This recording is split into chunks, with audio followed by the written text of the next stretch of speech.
Hey, Sean, how's it going? Going great. How are you? Good, good. Scotch neat for you? Absolutely. All right. My What'd you think of the favorite. last episode? The last episode was good. She was a lot of fun. Yes, she sure Yes. was. Yeah. So we got a real treat for you today. We got the man, the myth, the legend, Chad Potts from Chad's Barbershop. Very interesting. He's younger than me, which I don't know how he lands into Yeah, oldies but goodies. So we might have to interview me Well, one day, but We he's got got a to great take what story. we can get, right? Sometimes, we're looking at the older generations. We're trying to connect. I get that I'm part of the older generation. So come to reality. Maybe I'll be in the next episode. I consider myself part of the older generations. I just turned 37. Yeah. But anyways, we got a real treat for you. Enjoy the show. Today we're gonna be supporting the National Domestic Violence Hotline. You did it. So if you or anyone you know is in need of any resources that they can help you with, is suffering from domestic violence, please let them know the details that we put in the description of the comments. That sounds great. All right, let's watch this episode. All right, enjoy the show. Oh, wait. Shit. Oh, yeah, I need to subscribe. Oh, did you do it? Okay, you're still... Let's do it. One click. There All you right, go. thanks. Enjoy the show. All right, thank you. What's up, everybody? Kevin Harstone here for episode 6 of Oldies But Goodies. Been real excited for this one. We got Chad Potts of Chad's Barbershop. I know everybody on the south side knows this guy. Thanks for doing this today, Chad. Oh, it's a pleasure. So, I've been really looking forward to this one. Been thinking about it for a long time. I've wanted to have somebody that's kind of a south side success story here on the podcast. So I'm excited to get into your story. Let's start with barbering. How'd you get into barbering? It's a long story. It's been a long time. But I remember the day I cut my first haircut. I guess we could start there. Okay. Well, really, it kind of started a little bit before that. Well, not really. I guess the first day was the first haircut because we still had mullets back then, and it was I was a sophomore in high school at Triton Central out in Shelby County. Okay. And we could just talk like we talk in the barbershop, right? Yeah. No, one of my buddies, he would come from the east side. When you live out there in Fairland, some of the guys, they come from the east side to Fairland. And one of my buddies, he had went back to the east side, and in black culture, black homes, you do a lot more at-home hair cutting than maybe we grew up with. You know what I mean? Yeah. And so my buddy, he had went back to his neighborhood from the east side, and at this time, fades were coming in style. We didn't even know what it meant. You know what I mean? Everyone still just had a ton of like mullets and stuff. You're talking about 1993. Okay. And so James was his name. James Graves, still a friend of mine. His brother ended up being the best man at my wedding. And so James comes back and he has a pair of clippers. And he said, for the Shelby County tournament, we're all gonna fade each other up. And we were like, what does that mean? You know what I mean? And what it really meant at that point in time was we was going to cut our hair off like we looked like we had just joined the service. You know what I mean? Yeah, the high and tight. Yeah. So James was older than me, and he cut everyone's hair first.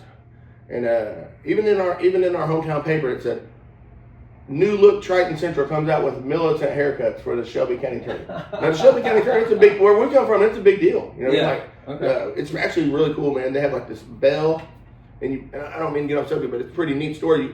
And sometimes I got to carry the bell out, and every time, even if I play you and it's not even the tourney and we win, whoever wins, they put one of them pennants like baseball on there. Yeah. You know what I mean? Yeah. And so at this time, there was a big long chain of pennants, and sometimes they might take 3 or 4 guys and they put it over their shoulder, and you do your lap around for your warm ups. You know what I mean? Yeah. And before you start your layup line, whoever gets it sits it in the middle, like cool. wrestling almost. You know what I mean? Okay. Yeah. Now it's up for grabs though. Okay. You know what I mean? So it's a big deal. We're coming out looking everybody's thinking.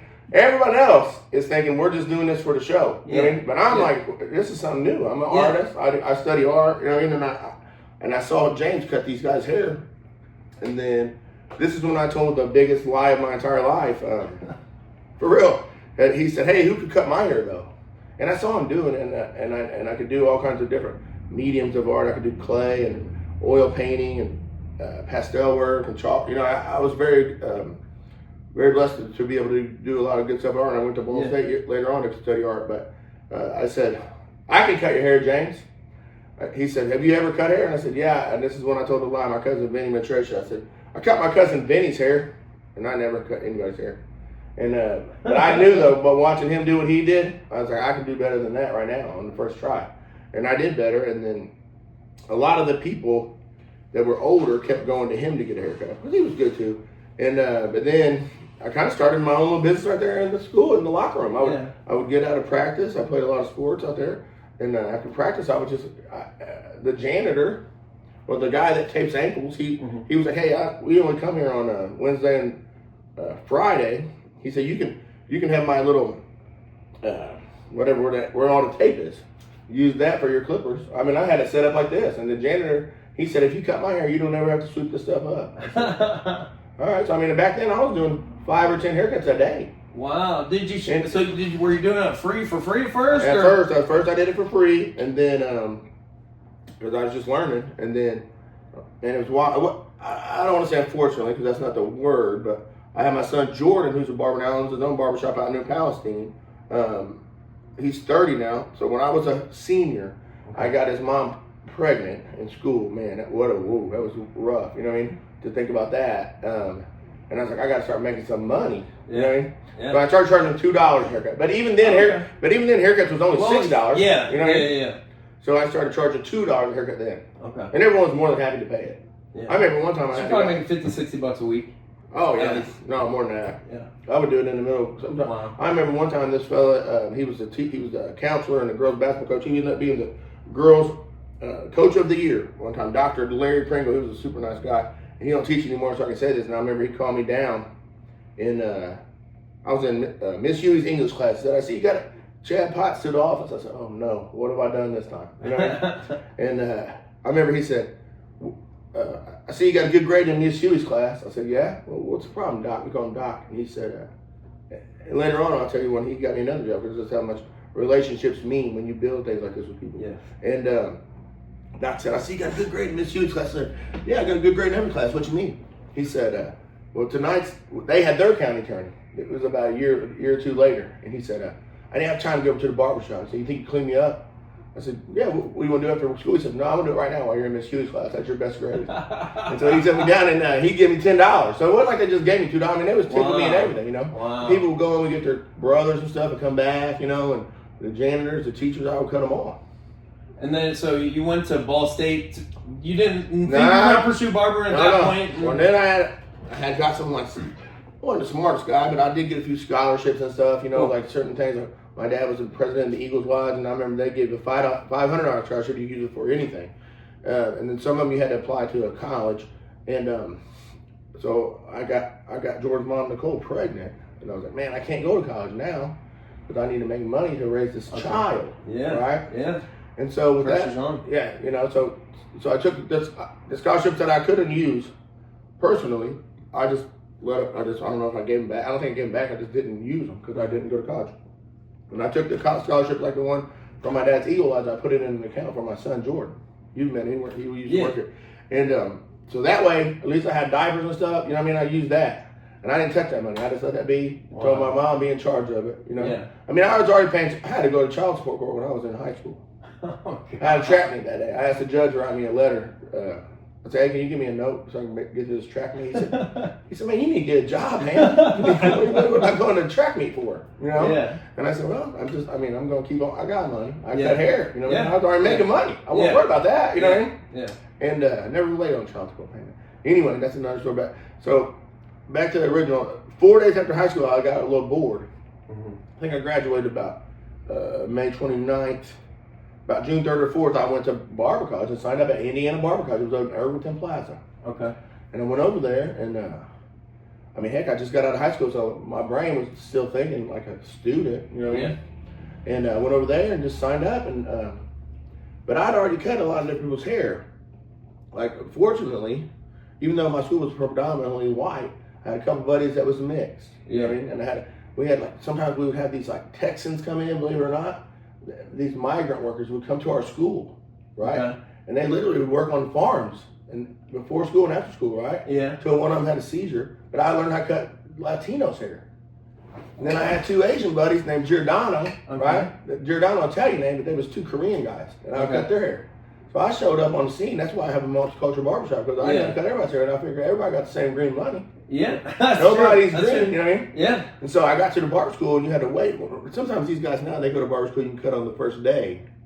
And I said, I can cut anybody's hair. I told this lady. I'm bragging on myself like any, 18-year-old kid would. And she was like, really? I was like, yeah, because at my barber school, this is years ago. The black people cut on one side and the white people cut on another. Yeah. It wasn't necessarily segregated, but it wasn't. There was units, kind of how the barbershop set up. You know what I mean? Yeah. And so most of the white people cut on this one, and the white people cut on this one. And then there was the office, and then there was the classroom. Okay. And then, I don't know that they did. I think they did it like that on purpose, but I mean, I can speculate.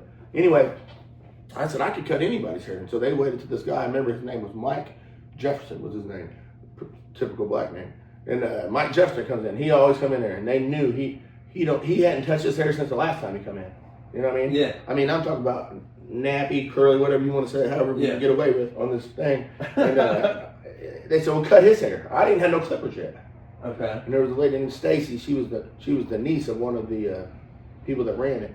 They said, use Stacy's clipper. You cut anybody's hair, right? Yeah. I cut his hair, right? Yeah. How'd it turn out? Man, next thing you know, they all want student services. That's when you get another barber to cut your hair. You know what I mean? Yeah. Everybody was kind of clowning and funny because I'm from the country. Yeah.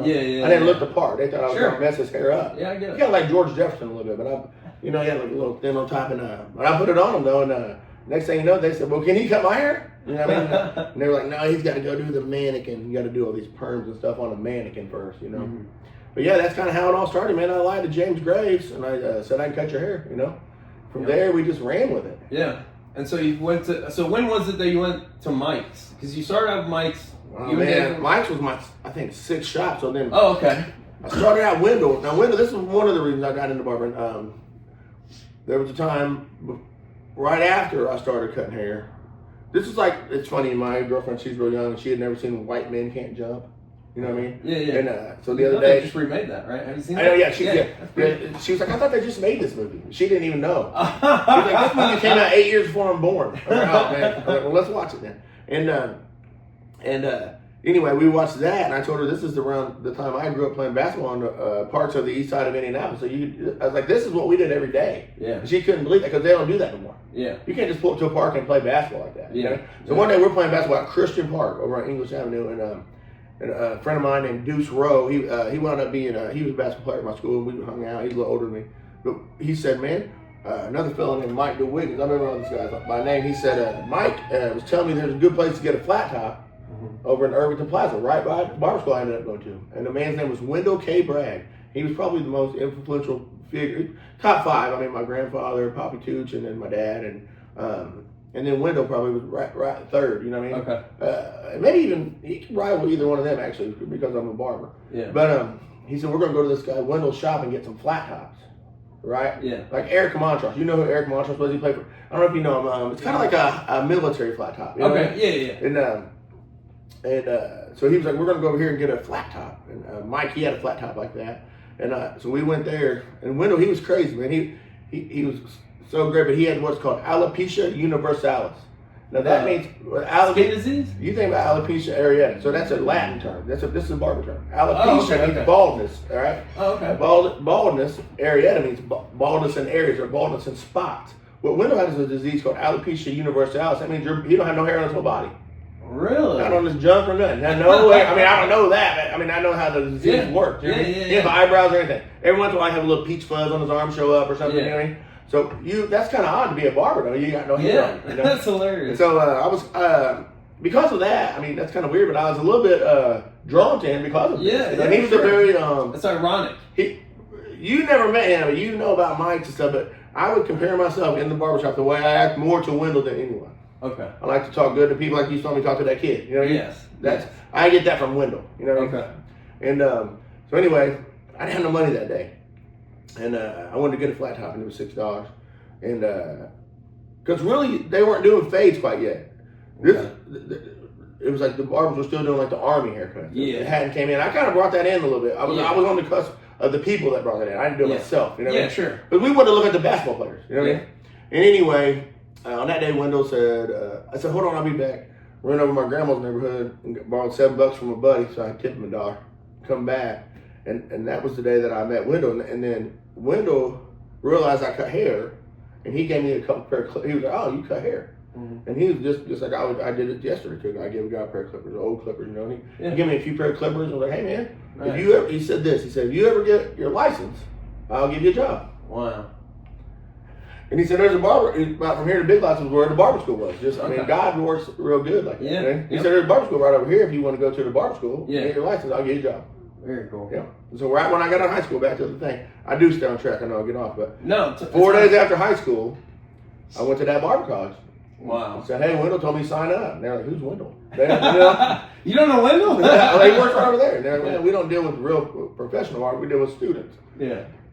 And I was able to sign. Sorry, burped on camera. I was able to sign up to Indiana Barber College. Yeah. And that's where I got my license. I started there on June 4th, 1995, and I graduated on April 3rd, 1996. And then I started at Windows on the next day. Windows 96, and then that's what happened. So I told you I went to school. I told you I wasn't no dummy, but I wasn't smart.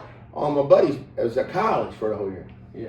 Then all of a sudden they come back home in May. You know what I mean? Whenever college ends. Yeah. And they're like, "Oh, sweet, Chad works at Windows. We've been going." If they didn't get a cut from me, then we went to Windows. Wow. You know what I mean? So sometimes, like, I wasn't that good at flat tops yet then, so we might go get our flat top at Windows, and then I'll do the fade on the side guy. Okay. You know what I mean? Yeah. But I mean, I cut their hair mostly, but I mean, sometimes we would go to Windows too. You know what I mean? Yeah. Or me, I would have to go to Windows, so no one could cut my hair. You know what I mean? They would go with me, kind of like guys do here. They just come to hang out sometimes. Yeah. And so anyway, they all start coming in. I'm like, "Damn, man, I really was supposed to be in college." You know what I mean? I was doing all the college preparatory classes and everything. You know what I mean? I'm taking advanced this, advanced that. I think I graduated with a couple college credits. You know what I mean? Before I went to high school, so I was like, you know what? I'm just gonna sign up at Ball State, which was dumb because I had a kid. So I'm coming home. Were you and Nicole together, or did you? Oh no, we never even made it till Jordan was born. Okay. Yeah, we never made it till Jordan was born. Okay. I mean, I love her dearly as Jordan's mother still from this day, but we you never guys were made. Young, though. Yeah, we were young kids, you know, and we never made it. But so I mean, I'd come home every other weekend to get Jordan, and so what I do is I leave Ball State. I mean, honestly, I leave about half tank and drive with parties over on Friday. Yeah. Windows opens at 8. I come park in the parking lot, right? Yeah. Cut hair from 8 to noon. I mean, even back then, you make $100 real quick in 4 hours. That was a lot of good money back then. Yeah. I mean, I might make $200. Really, to be honest with you, we were cutting them fat. It wasn't like we did now. It wasn't nearly as. Yeah. We didn't take as much time. You know? Yeah. And then I go get Jordan, hang out with him all weekend, and go back to Ball State. But I realized after a year that's just kind of silly, you know. Yeah. And I always tell that to kids too that come in. I'm like, "Hey man, if you're just gonna go to college or party, go to IUPUI or Ivy Tech." My youngest son Quentin, he went to Ivy Tech, you know, and he has like 3 degrees, you know, and he never had to go to college, and he went for free, you know what I mean? Because kids in our county, they go to college for free for 2 years. So I always try to tell kids, don't go get in all that debt because I had to pay that off. Yeah. Yeah. For essentially what was a year of not necessarily partying. I learned a lot. I met a lot of good friends, you know what I mean? Yeah. It was a great experience. It's good for experience, and that's what I mean. I've always been in sales, and so I mean, even selling cable door to door, man, I was making more than all my friends that went to college. Just making more than some doctors, you know what I mean? Like, so. And I mean, at college, I cut like Bonzi Wells. You've heard of him? He's a basketball player. I cut all the basketball team. I made great relationships. I cut Ray McCallum. He was the coach of Ball State. I used to cut his hair. Yeah. I met a girlfriend at college. She was amazing, and then. Unfortunately, she got murdered, Leilani Scott. She was awesome. That was definitely something that impacted my life and not going to college. But oh no, I got it. I'm sorry. Pause. You're good. Yeah, she was very good to me and her family. Yeah. But then after a year, I shut it down. You know, am I wrong? Yeah. So after a year, I went ahead and shut that down and just came back and went back to barbering. And then from there is when that guy, Dr. Pringle. When I told you got me out of class, I come back home and believe it or not, I was a substitute teacher. No kidding. Me, can you believe it? I had enough credits. I could be the coolest substitute teacher ever, dude. So there was a few days I was a substitute teacher. It was $65 a day, and they never called you till 9. You got off at 2. I was like, that's and pretty was good. That Triton? Yeah, I was like, that's pretty good money. I mean, I'm not gonna lie, I probably did it less than 20 days, but still, I was available to be a substitute teacher for a few days, and that was pretty cool. And then that's when I was talking to Dr. Pringle, the one I told you got me out of class. And he was like, "Hey, the shop that I wasn't able to go to that day is called Tom's Barbershop, and it's in Greenwood by the Dog and Sons. You know where they drive the old cars? Yep. He said, how about I give Tom a call and maybe we'll get your job over there so you can do this, you can get your a job back, you know? Yeah. Because, this is why I couldn't go back to the other one, Wendell. So I started, there was only 3 chairs at Wendell. Gene, Wendell, and myself. And they got used to me being there. Yeah. From April to August. Okay. And they were like, hey, could you get us another barber from your barber college? Yeah. Because we're used to having you now. Yeah. You know what I mean? It's grown. So a fella, actually, it's kind of crazy that 2 great barbers went to the same high school. There's another fellow named Chad Bratton. His name is Chad, too. And and he's a great barber. I've always wanted him to come here and work with him. But he works out in New Palestine right now, down from my son's shop. Okay. And he didn't, I said, hey, Chad, why don't you go work here at Wendell's? You know? Yeah. And I got him a job there, and then another.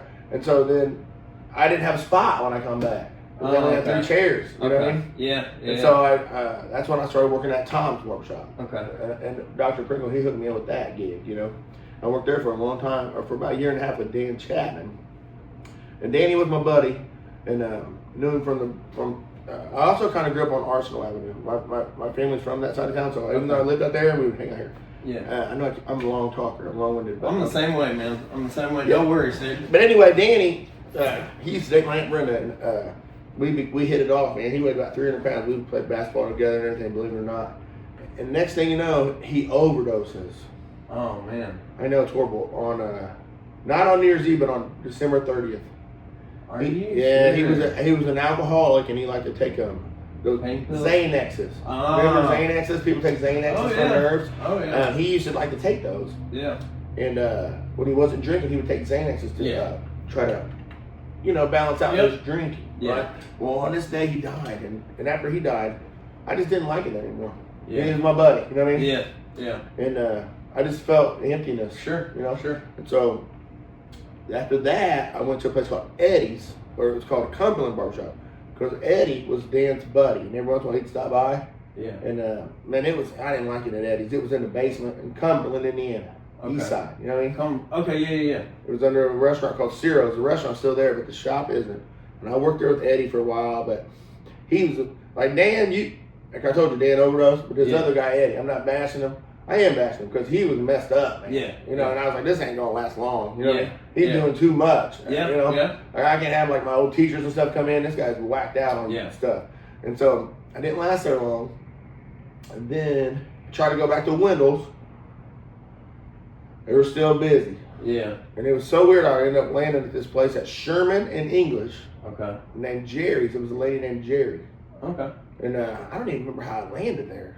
I think I was just hanging back around the park playing basketball. Yeah. There was a barbershop, and I think I just went over there one day and was like, hey, and this is how I learned to be a shop owner, but I learned what not to do. Because Jerry, this is what I'm interested in finding out, because I want people to know. Jerry, this is how, because every time I tell people, every one of these shops I learned something to do and something not to do. Jerry, she would work from 9 to noon, and then I could work from noon to whenever. Gotcha. But at this time, I'm still only about 21. Yeah. You know what I mean? I'm pretty young. Son. Yeah, I'm only 21. I got a 4-year-old son. He's 4. I had a 17. Oh wow. You know what I mean? So she would leave, man, and there was this place called Bar 52. It's still there across the street.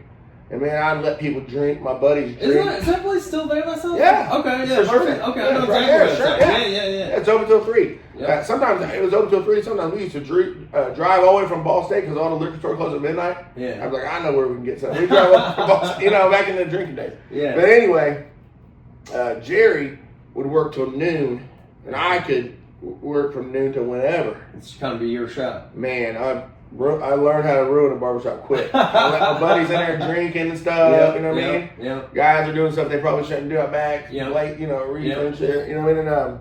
At any rate, I worked there for quite a while, and then it just ran its full, you know what I mean? Like, I was only giving her like $50 a week booth rent. I mean, I could have stayed there forever and got a bunch of money, but after a while, she just got tired, she got tired of it. You know, she'd come in, there'd be a mess, And so it wasn't. I mean, we didn't have to. I could call Jay right now and be cool with her. But it just ran its tilt. Ran its course. Yeah, and so then I was sitting around, and another boy named James tried to come get a job there. Okay.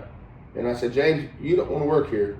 I said, because this ain't what you want. Yeah. And I knew there was a spot at Windows. I could have went back to Windows, but I'm glad I didn't because I told James go to Windows. Okay. He went to Windows. Okay. Right? Yeah. I'm still staying there partying. Yeah. Because I didn't want to go back and look like an idiot in front of the window because I was in the party mode. Okay. Anyway, ran it still with Jerry. Then I called Window. He's like, well, we got James and Chad now. Yeah. There ain't no spots again. I'm like, dang. That's when, so I went and got a haircut from James. And he said, my buddy John, who's one of my best friends, still to this day, John Neergardner, he went to the barber school. And he said he works at Mike's. Okay. And now 15 minutes later, I tell you how I got the Mike's. Yeah. But that was a long journey. I mean, that was journey, 5 years though. You know? Yeah. A lot can happen in 5 years. Yeah. Okay. So but then I started Mike's. Okay. And Mike's, I realized then, because before that, I never worked at a barbershop with more than 3 people. Okay. When I got at Mike's, we had 7 chairs. Okay. And I heard all them clippers buzzing. You know what I mean? Yeah. I was like, oh, this is what I'm talking about. Oh, yeah. I like this. It's like intoxicating. Because I'm always busy. You know vibe. what I mean? Yeah. You've been in here. You know what I mean? Yep. When it gets Oh, going, yeah. it gets going. And Yeah, it feels it's good. fun. You know, there's a lot of energy in the air. Yes, you know? exactly. And so then I realized, man, and I told Mike on the first day, I said, I'm going to own a barbershop like this one day. Yeah. Because I've never been in a barbershop like this. Yeah. I'm going to own a barbershop like this. Yeah. And so I worked there for 5 years. And that's where you met Dave, right?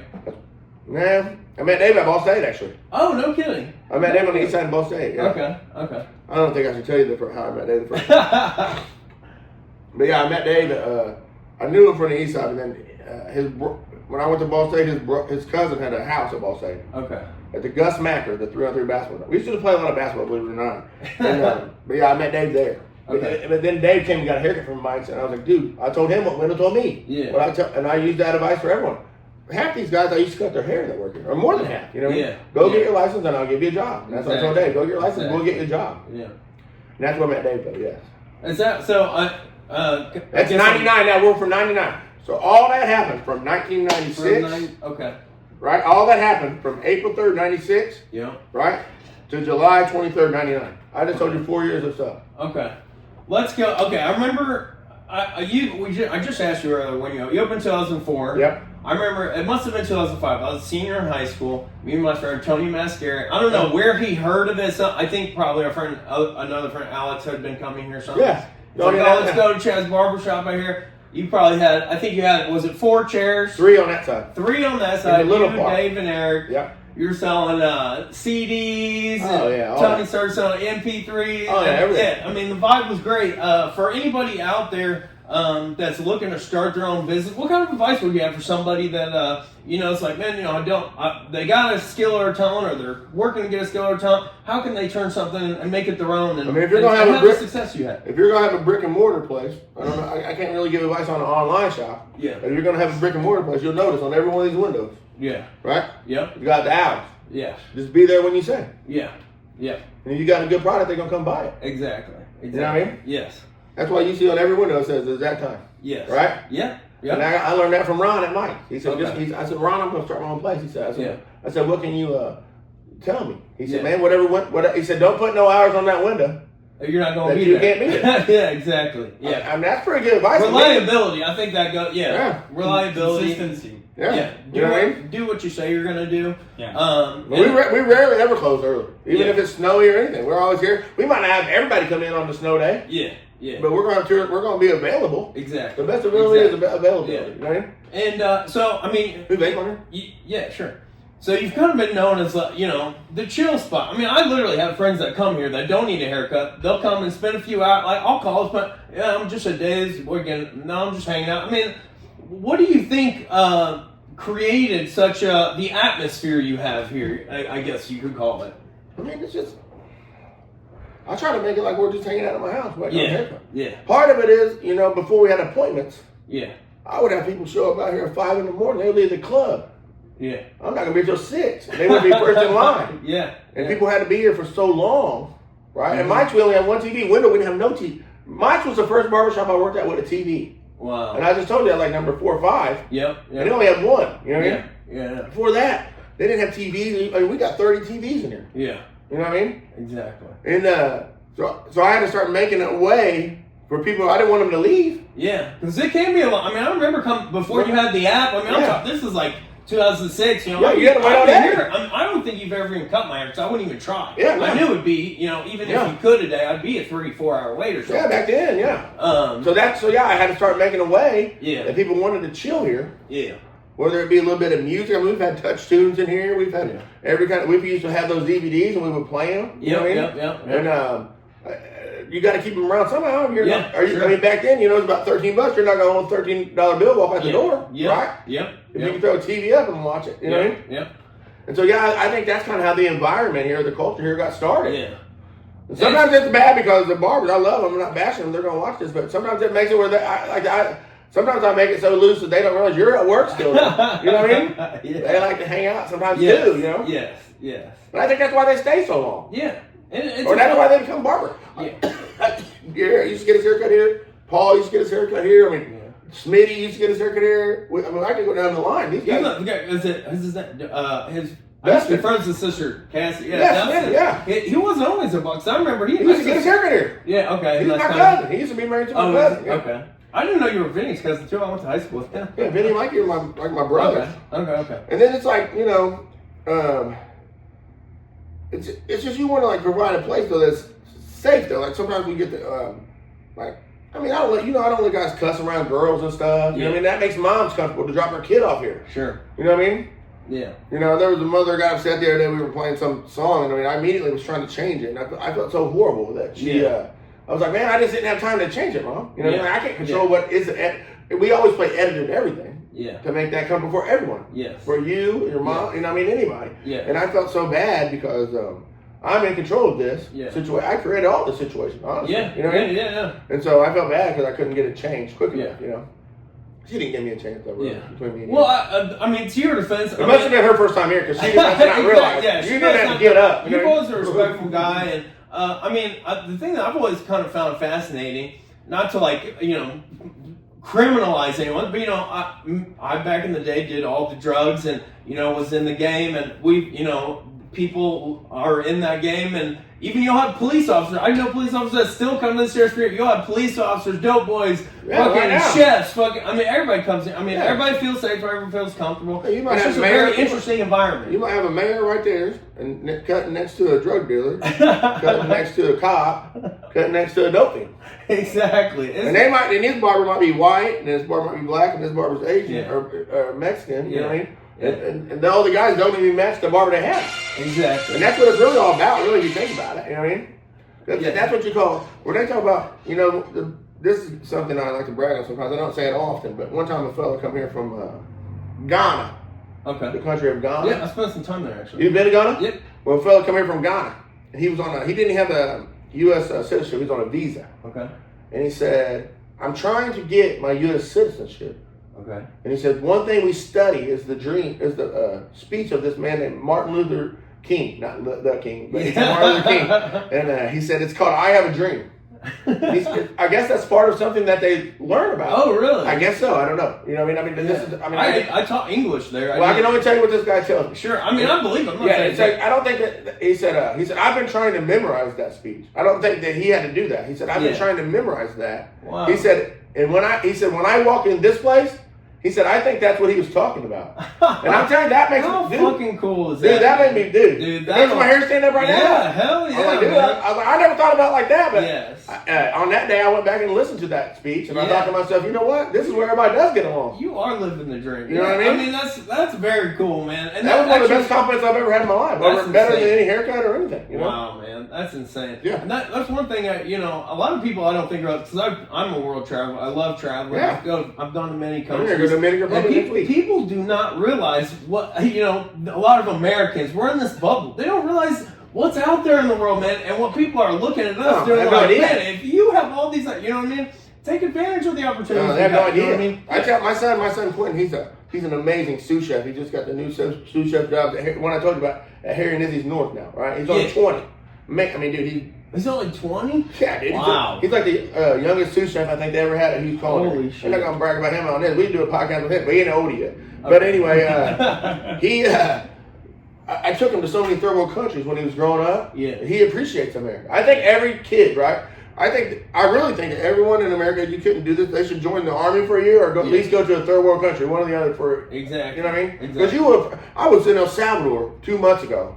Okay. Not at a resort. My cousins are from El Salvador. No kidding. Yeah, I'm in the jungle. You know what I mean? No, I love it. You know what I mean? Because, no, that's awesome. Because when I came back, man, I looked at everything a little different. And I've been to probably like, I don't know, I think I got like 15 different stamps, more than 15 stamps, but 15 different country stamps on my passport. You know what I mean? And, but I really had never been like that. Like, they grew up there. You know what I mean? They're from Southport too, Newfields. But anyway,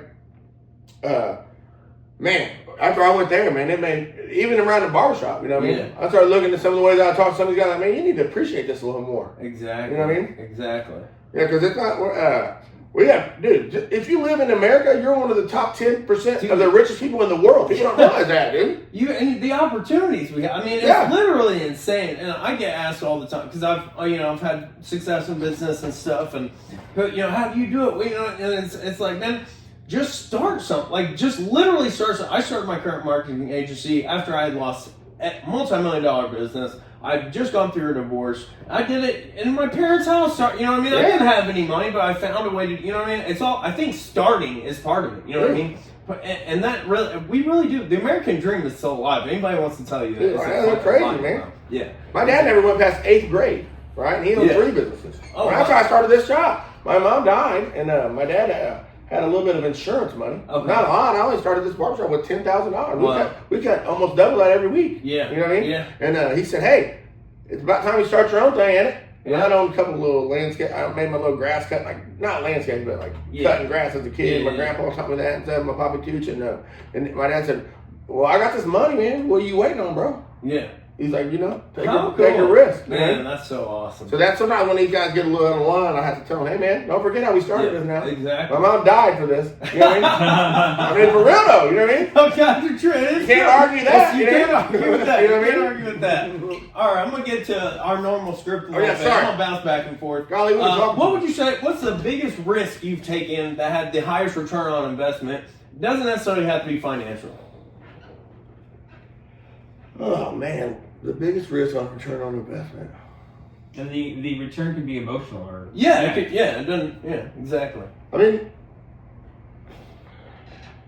I mean I think that I believe in these guys more than I believe in the shop. Yeah. You know what I mean? Like Paul, for instance, look at his hair. I mean, I started cutting his hair in the 8th grade. Yeah. And he said I want to cut hair. I started giving him clippers. You know? That return on that investment emotionally is way more than that. You know, I love to see these guys like when these guys buy a house or buy a car, you know that's a feeling. First of all, I know they're going to work a lot harder than. But second of all, high though, man. No, man. And changing someone's life. The other day, the barber supply. I don't know that this is the answer to the question, but I think this will be an answer to what you're asking. Okay. The barber supply guy was in here the other day, and he said, "Man," he said, "I was adding it up as I go around." This guy goes to shops, and he supplies the products that we need in clippers, and he said, I was adding it up, and I know like a lot of shop owners, and he said, I know the shops that I used to work at. Yeah. And he said, you doubled the amount of current shop owners that came from one shop. He said, I've been a barber supply guy for 40 years. Yeah. Right? And he said, the next to you has half as many as you have. Ever. Yeah. So I came from Mike's. I know Mike. He's had 4 or 5. Like Edward Barbershop come from Mike's, and there's a few others. You know what I mean? And he said, Chad, he said, I don't know if you know what you're doing here. Yeah. He said, you need to start patenting it and giving it away. So that return on investment is emotional, though. Yes, exactly. I don't hide how we do it. Yeah. The business model we have. You know, they're involved in it. You know? But the fact that he said I doubled. The next person. Yes. I mean, that to me, that was the. Because when you know what had happened, and leaders make leaders, those guys, right? Yeah. Have people working under them. And I'm not responsible for those guys, but in a certain way, though. Yeah. Yeah. Right? Absolutely. Without what my dad did for me, or what Wyndham did for me, like you always gotta look up the tree a little bit. You know what I mean? So when the branch got to mine, right? Yeah. I like to think that I took it out exponentially. Yes, you know what I mean? Absolutely. That's awesome. I don't know if that answered your question. No, it's good enough. I'll accept it. And actually, the way you think actually kind of reminds me of the way that I think in business. And if there's one, like I partner with a lot of people in different ventures I've done in the past. If there's one thing that turns me off about someone that is doing business, It's someone that is trying to hog their piece of the pie. So many people look at business as there's a pie. If I want to make more, I got to take somebody else's piece of the pie. Yeah. But the reality is, you know this, the pie has exponential growth. Yeah. If you want more of a pie, make the pie bigger, right? Yeah. And that's Or exactly put what you've done put here. more pies in the oven, buddy. Yeah, exactly. Don't turn the oven off. You know what I mean? I Get love up it. and turn the oven on. Yeah, You know what I mean? hell yeah. I love that, dude. But yeah, that I would say that I don't know that I think that did answer your question in a Yeah, roundabout no, way. it's good enough, man. That's my biggest return on investment. Yeah. These other guys that started shops, and hopefully those guys will start shops. Yeah, what's the Mexican guy that works here? I see Martinez, him on yeah, Facebook.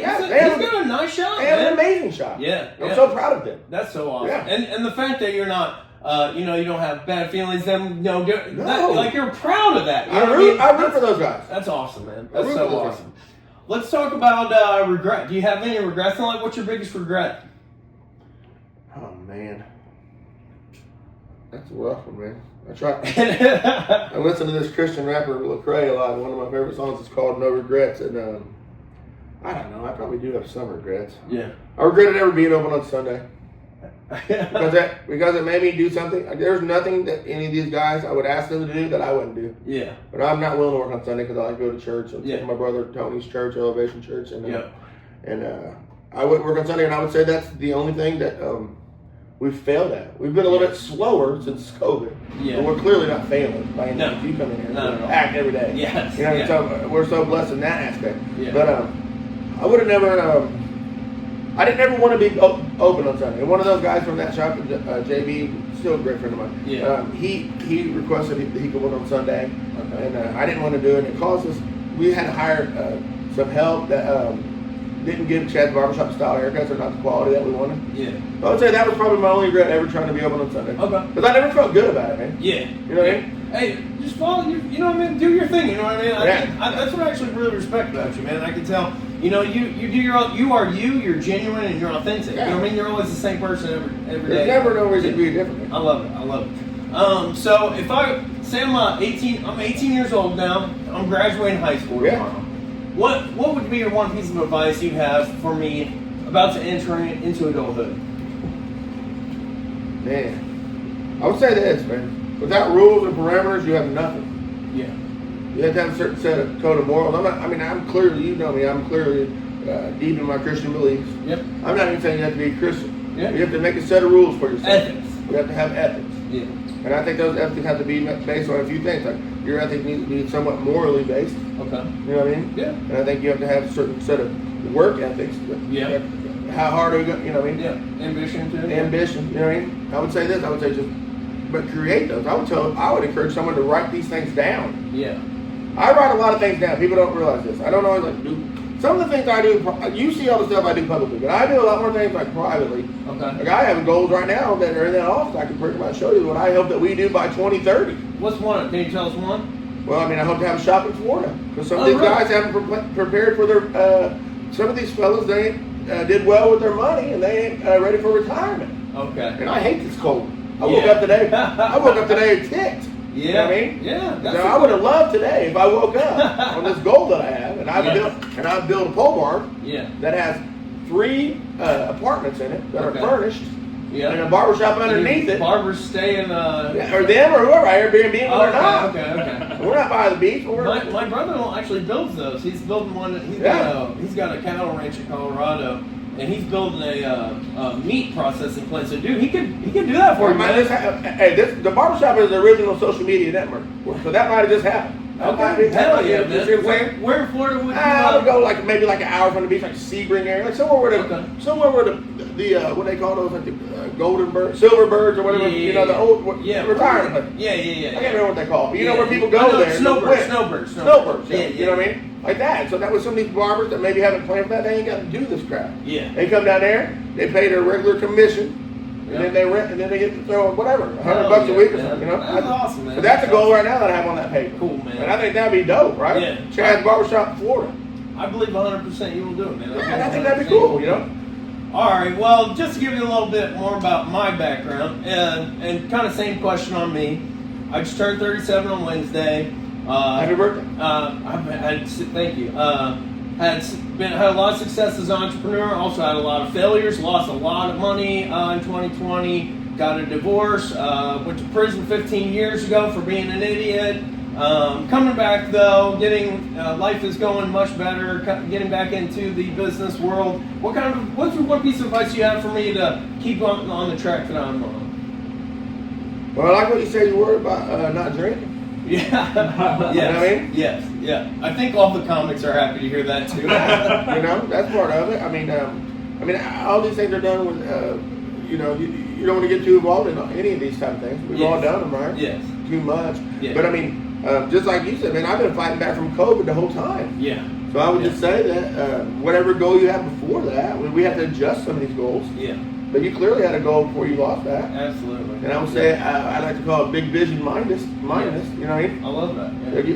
You got to see the big picture. Yes. What is your goal? Get that paper Exactly. out. Write that paper. Write it down. Yes. It's kind of like the last question. You know what I Yes. mean? Exactly. And then in turn, I have a paper that I write, and then I write who's going to, and I could go get it for you, but it says who's going to help me get these goals. Yeah. What relationships am I going to target?